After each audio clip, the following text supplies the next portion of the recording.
Сел орто сайда жүрөбүз. Андан эмеде көз. Охи, неме тоого чыктык. Тоодун башына тике чыгып алган экенбиз. Өкөстөн күйүп. Эме кылып жаңы эле салып атабыз. Ошол панораманын жанында экен. Сел орто сай. Панорама тийбишка турган жак. Жак менен барат экен өйдөбүздөй. Тоого мен кичинекей кезимде атам жылкычы болгондуктан тоодо чоңой өскөм, бирок канча жылдан кийин биринчи жолу тоого чыктым кайра.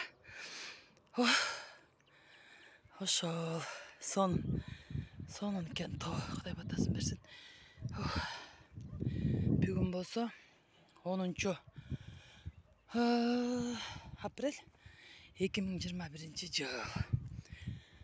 Ошол тоого чыкканча күйүгүп окмуш болук. Биз тике жактан чыгып кеттик. Таштак жагынан бирок биягы эме экен. Жайпагыраак жак экен да. Ушу жагынан чыксак болмок экен. Сон Кудай батасын берсин. Чынын айтканда ошо эме кезде, жаш кезде тоодо эле чоңой өзүп, ат минип жылкы баккан кыз болчумун, бирок анда коркунуч болбогон азыр. 17-18 жаштарымда, адан кийин дагы 20га чейин аттын үстүндө жүргөн эле кыз болчумун. Азыр болсо 52 жашымда чыгам деп тоого. Коркунуч базы араң чыктым калчылдап. Ошо биз чыккан жак могу жак тикесинен чыктык да. Тип-тике жагынан чыктык меке. Биягы тике болчу. Көрсө башка жактан чыгыш керек экен.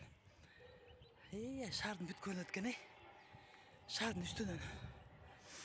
Бишкек шаары, Айлы, Сел